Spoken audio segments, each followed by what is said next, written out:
How a player turned out to be the secret BBEG of the session. I joined a West March game about a year and a half ago. For those who don't know, a West March game is one where there are multiple DMs and many players.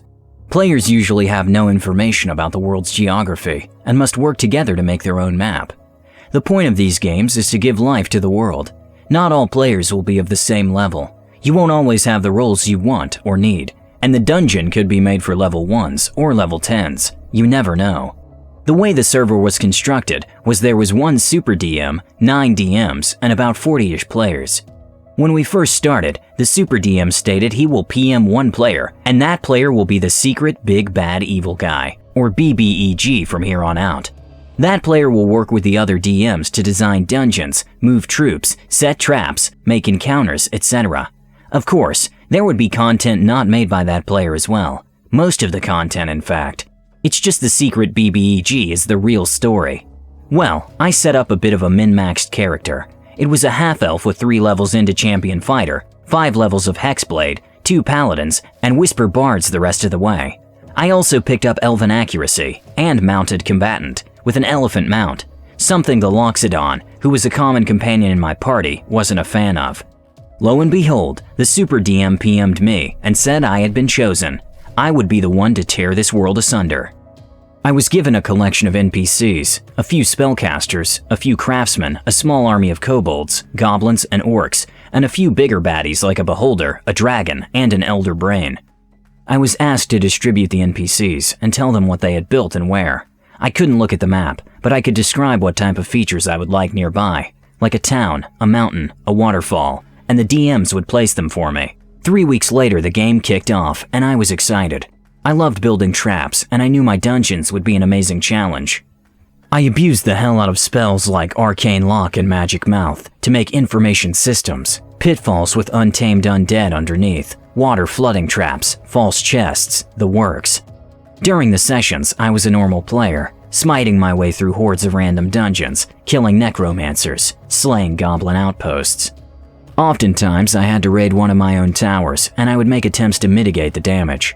Between sessions, the DMs would tell me what new troops I got, what damage had been done to where, and other such things, and I would tell them how I would have my troops fix it. This whole time, the players were trying to figure out who the BBEG was.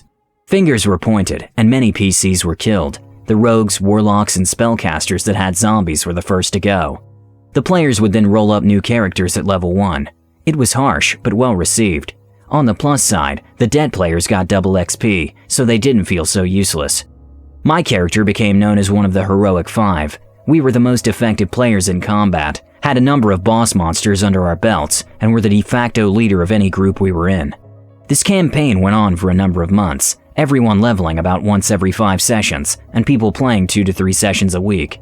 It was about 4 months into the campaign when another player accused me of being the BBEG. They were an arcane trickster/cleric who had been spying on each of the players and caught me sending messages to my troops via crow at night. They had managed to shoot one down and read my message. He waved the letter around as concrete evidence, and a PvP fight broke out between myself, him, and some other players, resulting in that player's death. No one questions the Heroic 5. Upon looting the body, they did find a letter I had written, and a few more. This player had letters of their own, written with their own instructions to troops. It was written in Thieves' Cant, so it took a while to decipher it. Luckily, my letter was waved away as a hoax by the other players, but now I was suspicious. Somehow, this player had set up their own minions. We followed the lead. As it turns out, the people he was writing to had been having turf wars with other local tribes, including a goblin camp under my control. I went about systematically slaughtering the players' troops and tortured the ones I kept alive and learned there was more. A vast army, in fact. After this fact was revealed, the dominoes started to fall. More players were outed for secretly conversing with armies of their own. But I noticed a pattern. The locations the letters were being sent to wasn't random. They were stationed at or near places we had visited, near dungeons and strongholds. Had the DMs planted an anti-BBEG as one of the players? Had we killed him and now his troops were disorganized and without a leader? Was I destined to win this land? Was I to stand upon the pile of corpses of the people who put their faith in me, as the survivors looked on in horror, finally realizing that I was against them this entire time? No. Months passed once again, and now only 5 players had their original characters. myself, 2 more of the Heroic 5, a druid, and a player who was playing a wizard, and had set himself up in their own nigh impenetrable super dungeon. This wizard player had their first character die in the first week of the campaign, and he made this wizard to replace him, but since he had died so early, we sorta agreed he'd level up normally and be treated as the player's original character. This wizard had gone under the radar and was the first to reach 17th level, the first to get a 9th level spell, the first to get Wish, the first to learn the truth. Before I go any further, I should mention some lore about this world. In the world, the DMs were considered in-universe gods, each correlating to an alignment, and the Super DM being akin to the unbiased judge high up of the celestial landscape. The knowledge that the gods shaped the world and narrated the lives of its inhabitants was common knowledge, and an integral part of the world's primary faith. A bit metagamey, but it fit for this game. Anyway, the wizard decided to cast Wish, and their wish was this: I wish to know the true identity of the one pulling the strings, he who controls this world's true evil, and he who is the enemy to man. The DM who was leading the wizard's party at the time stopped to PM him. The player then rolled on a D3 and got a 1. They could never cast Wish again. But in the player's own words, the great truth that my wish has given me is worth all the magic I know. The player then makes a beeline for one of the other original 5, one that had been online at the time, the druid, and threw them into the elemental plane of fire. The session ended there, but that player posted a PSA to all players. The ones we call heroes are those who wish you dead. In other words, all original players were chosen as the secret BBEG, and any characters that resulted from a death of a player were the real heroes. When this was revealed, me and the remaining 2 BBEGs were shocked, but more so scared, but most importantly, at war.